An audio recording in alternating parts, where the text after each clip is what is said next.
I think historically, most revolutionary Zionists don't like the term Zionism and don't identify by the term Zionism because, and it's a semantic question, because they view, or some view, Zionism as a 19th century European nationalist movement, and that has nothing to do with us. We regard ourselves as an indigenous people that was displaced, and we want to correct the justice perpetrated against us by the Romans, and that really has very little to do with 19th century European nationalism. So, among those who do self-identify as Zionists, who will use the term Zionist to define themselves, they would define Zionism as the national liberation movement of the Jewish people, which was essentially born when the Roman Empire invaded our country, destroyed our temple, uprooted us from our soil, and exiled us from our land. Meaning that according to the revolutionary Zionists who will use the term Zionist to self-identify, Zionism was born on Tisha B'Av. Right? And this also has roots just in Midrashic literature. It says the Mashiach is born on Tisha B'Av. Right now, if you believe that the Mashiach is some magical hero who's going to come and appear one day and save us from all our problems, then this wouldn't make sense. But if you believe that the Messianic movement is a collective movement, that it's something that we are all supposed to participate in equally, then you could say that that movement of Jewish liberation began the moment we lost everything we're fighting for. Meaning the moment the Romans came and destroyed everything that we had, destroyed our civilization, destroyed our temple, destroyed our way of life, smashed our national framework,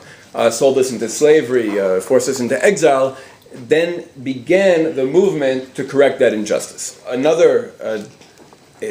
distinguishing characteristic of revolutionary Zionism is that while most Zionist streams, I would say that the religious Zionism, not the religious Zionism of Kook, but definitely the religious Zionism represented by Rabbi Katz, also perhaps the labor or socialist Zionism represented by Gabe and Daniel's revisionist Zionism, all of these Zionisms are viewed by the revolutionary Zionists as viewing the Jewish people as an object with a problem. That problem could be persecution, that problem could be assimilation, that problem could be homelessness, statelessness, anti-Semitism, and Zionism is the solution to the problem,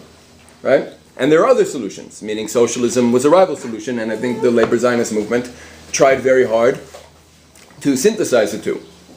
Whereas the revolutionary Zionists, they view the Jewish people as a subject with desires. Meaning that even if we could live happily ever after in Lithuania or Los Angeles with yeshivot and kosher restaurants and security and not have to worry about anything, parnasah, everything is provided, we would still be willing to give all of that up and even our lives in order to see Hebrew independence in Jerusalem.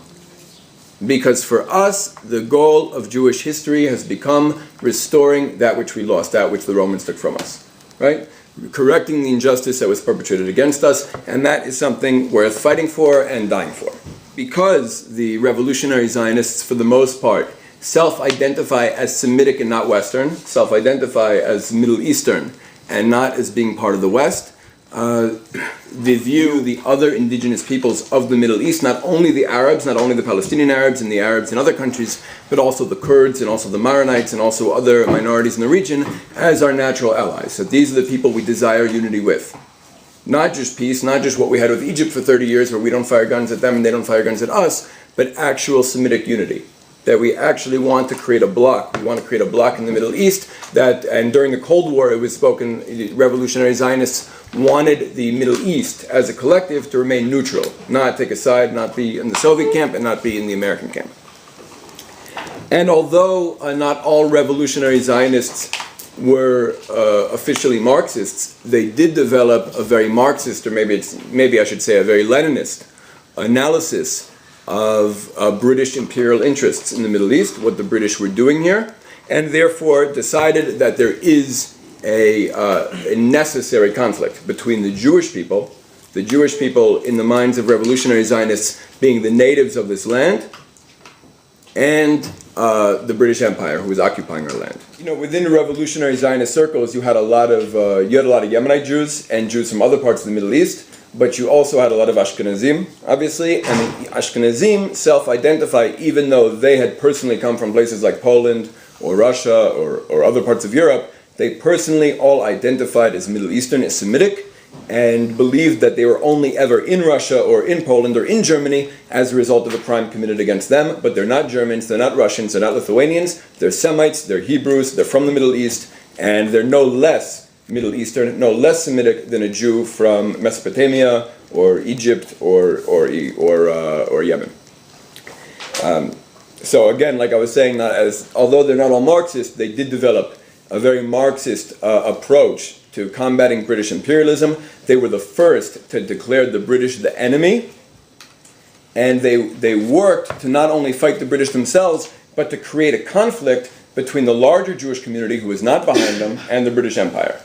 And a lot of their political work, and a lot of their extra-political work, we could say, because a lot of the revolutionary Zionists found expression in the Lehi movement, in the Stern Group, in the pre-state Jewish underground. They worked very hard not just to fight the British themselves, but everything they did, essentially every bullet they fired, every proclamation they made, every bomb that went off was geared towards widening the conflict between the British and the Jewish people. And by coincidence, I think the labor Zionists, I know Gabe mentioned Solal Boneh and the Kibbutzim and the Haganah, the groups who did consider themselves to be socialists were actually acting as collaborators with the British for the most part. So Solal Boneh and the Kibbutzim had a lot of economic interests in the British occupation continuing. The Haganah actually hunted Jewish freedom fighters from Lehi and later the Etzel, who I guess we'll talk about later, and hunted them and handed them over to the British. So while the self-defined socialist Zionists were actually collaborating with British imperialism, the revolutionary Zionists and even many of the revisionist Zionists, ironically, were fighting British imperialism. Like the socialist Zionists, however, the revolutionary Zionists do not look at the state of Israel as the goal of Zionism, but rather as a tool with which to achieve a greater goal. And I think we have to define what that goal is, what the Jewish people have wanted for thousands of years. And I would argue that the revolutionary Zionists are the one group responsible, just like I would say Eliezer ben Yehuda can be attributed